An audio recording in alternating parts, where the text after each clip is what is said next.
Estas son las neuronas. Nuestro cerebro está conformado por 100.000 millones de ellas. Buenas noches, profesor. Somos el grupo 3, conformado por Yadira, Danixa y mi persona, del curso de Bases Biológicas. El día de hoy vamos a exponer los temas tratados en el curso. Como tema principal tenemos historias y metodología de la psicobiología, sistema nervioso central y conducta, estructura protectora del sistema nervioso central, filogenia y ontogenia del sistema nervioso central. La historia de la psicobiología. En la antigua Grecia, esta concepción resultó innovadora y se enfrentó a la propuesta general de los pensadores de la época, quienes argumentaban que el corazón era el centro de control de la conducta humana. Tenemos a René Descartes, que fue un filósofo que apoyó la idea sobre el control que ejercen los mecanismos cerebrales. Tenemos a Charles Darwin, que describió el fenómeno de la selección natural, lo que le llevó a concluir que el hombre era simplemente un animal más. Tenemos a Santiago Ramón y Cajal, que es el postulado de la teoría neural. Tenemos a Iván Pavlov, que su trabajo sobre el condicionamiento clásico es la base de muchas investigaciones de esta disciplina. Y tenemos a Donald Hebb. Su base es el estudio de las conexiones sinápticas y su relación con el aprendizaje. Cuando la psicología y la biología se unen para encontrar respuestas a las interrogantes que plantea la conducta humana, aparece la psicobiología, una disciplina científica que tiene por objetivo entender cómo funciona el comportamiento humano a partir de criterios biológicos. Es una disciplina científica que estudia los fenómenos psicológicos y la conducta humana desde un punto de vista biológico. El alcance de esta ciencia incluye temas como la evolución del cerebro, el funcionamiento y desarrollo del sistema nervioso, el entendimiento de procesos sensoriales y perceptivos, y el estudio de conductas básicas como el sexo o la reproducción, entre otros muchos fenómenos. El estudio del comportamiento tiene una larga historia, pero la psicobiología no se convirtió en una disciplina neurocientífica importante hasta el siglo XX. Uno de los conceptos destacados tenemos como el gen, neurona, la hipnosis neuronal, la herencia genética, las funciones cognitivos, la evolución y la conducta. Ramas de la psicobiología. Tenemos la psicofisiología, la psicofarmacología, neuropsicología, la psicología comparada, la genética de la conducta y la psicología del desarrollo. Por ejemplo, cuando saltamos en paracaídas, nuestro cerebro dispara múltiples impulsos eléctricos. Conclusión. Historia y método de la psicología. La comprensión del tema desarrollado nos da a conocer más elementos para comprender lo que es el hombre en su relación con la psicología y trazar algunos lineamientos de lo que vendría a construir una psicología tradicional, sus aspectos y sus exponentes. Logramos identificar cuáles fueron los primeros lineamientos psicólogos y cómo se manifiestan en dos momentos. Wundt, el padre de psicología científica constitutiva de la psicología, emprende la etapa precientífica, adecuando más temas a Aristóteles, un estudio sistemático de la psiquis o del alma que para este filósofo pertenece el mundo de la naturaleza. Entonces, entendemos que el concepto de la psiquis griega se basa en conocimientos y problemas relacionados en el alma con materia y la mente con el cuerpo. Es importante reconocer los antecedentes de la psicología, puntos de vista para complementar académicamente los filósofos en formación. La psicología tiene varios campos que se puede evidenciar que el comportamiento humano es uno de los pilares fundamentales para su estudio. El ser humano tiene dos formas de razonar, intelectual y personal, donde cada uno tiene su origen en la mente humana. La psicología positiva, donde no solo debe repararse los problemas que afectan al ser humano, sino crear. Los neurotransmisores ingresan a la próxima neurona a través de los receptores en su membrana.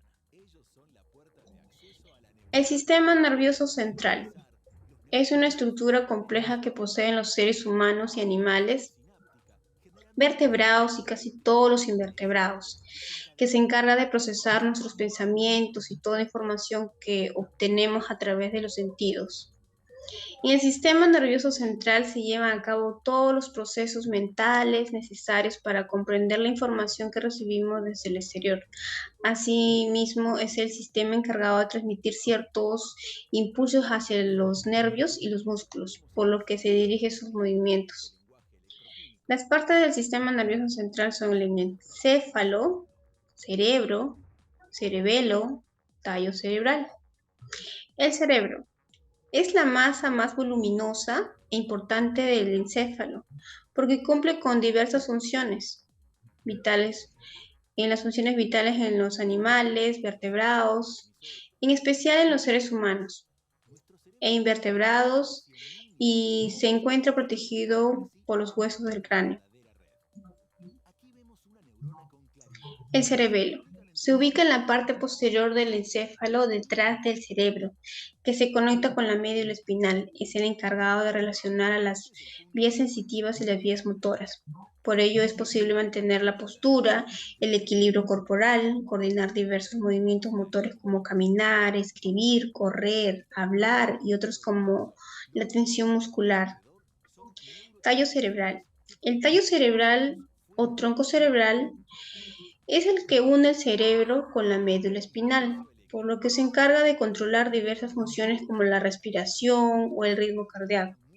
El tallo cerebral está compuesto por mesencéfalo, protuberancia anular y bulbo raquídeo. Mesencéfalo controla los movimientos oculares y regula los reflejos de los ojos, la cabeza y el cuello. Protuberancia anular funciona como una vía sensitiva que conduce las sensaciones desde la médula hasta el cerebro y viceversa. Asimismo, es una estructura que nos permite mantener el equilibrio corporal. Bulbo raquídeo controla el ritmo cardíaco, la presión sanguínea e interviene en el ritmo respiratorio. También controla la deglución, el vómito, el estornudo y la tos. Médula espinal. Es un cordón que se prolonga desde el encéfalo por toda la parte interna de la columna vertebral. Su principal función consiste en transmitir los estímulos nerviosos y en conectar el encéfalo con el resto del cuerpo. Es la médula espinal que se recibe y envía informaciones para todo el cuerpo, la responsable de diversos arcos de reflejos y de conducir los impulsos nerviosos. El sistema nervioso periférico. Es la parte del sistema nervioso que se compone de los nervios y neuronas, que se encuentran fuera del cerebro y la médula espinal. Esta red neuronal del sistema nervioso periférico conecta el cerebro y la médula espinal con el resto del organismo, permitiendo el intercambio de información. Es el encargado de funciones tan diversas como la respiración, los movimientos voluntarios o las respuestas en situaciones de peligro. Además, sin la existencia de este sistema, el cerebro no podría recibir información, impidiendo una toma de decisiones que favorezca la supervivencia. El sistema nervioso periférico se divide en sistema nervioso somático o sistema nervioso autónomo.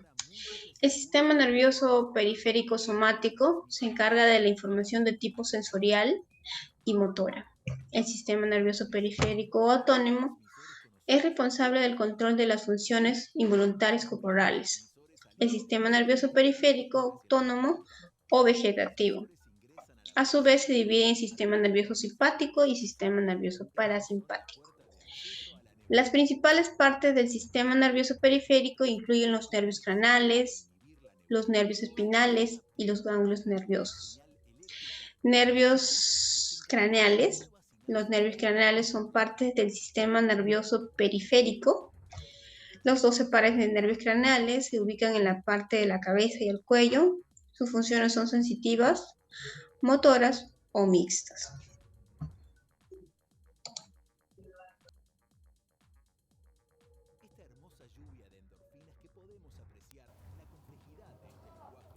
Estructuras protectoras del sistema nervioso central. Tanto el cerebro como la médula espinal están protegidos por huesos. El cerebro está protegido por el cráneo, mientras que la médula espinal está protegido por una serie de huesos entrelazados en forma anillo llamadas vértebras. La estructura se divide en tres: hueso, meninges y líquido cefalorraquídeo. Hueso. Los huesos son los órganos rígidos en forma el endoesqueleto de muchos animales como los seres humanos. Se encuentra en constante proceso de remodelación, aumentando el tamaño tanto en longitud como en el grosor durante la infancia y adolescencia, y es capaz de autorregenerarse después de sufrir una fractura, proceso que se conoce como consolidación ósea. Meninges son las membranas de tejido conectivo que cubre todo el sistema nervioso central, añadiéndole una protección blanda que complementa a la dura de las estructuras óseas. Dentro de meninges encontramos dura madre, aracnoides y pía madre. Dura madre es la capa exterior de tejido fuerte que cubre y protege el cerebro y la médula espinal, que se encuentra más cerca del cráneo. La dura madre es una de las tres capas que forman las meninges. Aracnoides es la capa de menor grosor de meninges que se encuentra compuesta de tejidos conectivos y que, a diferencia de las otras dos, esta se localiza entre el espacio subdural y el espacio subaracnoides. Pía madre es una capa compuesta de tejidos conectivos laxo que pertenece a las meninges y que se encarga proteger tanto el cerebro como la médula espinal.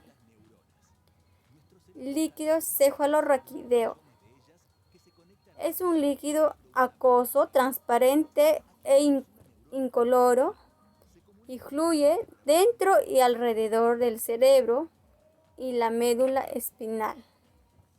Su cerebro y la médula espinal forman el sistema nervioso central. El sistema nervioso central y coordina todo lo que usted hace, incluye sus habilidades de moverse, respirar, ver o conversar.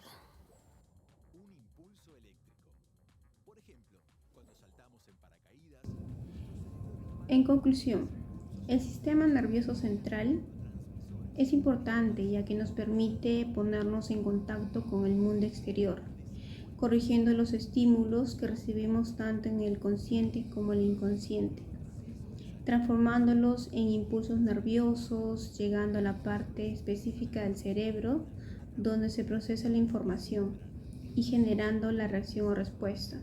Pero si esto no fuese el caso, si el individuo no responde a estímulos, eso quiere decir que existe algún problema en las conexiones del cuerpo o alguna lesión en el sistema nervioso central.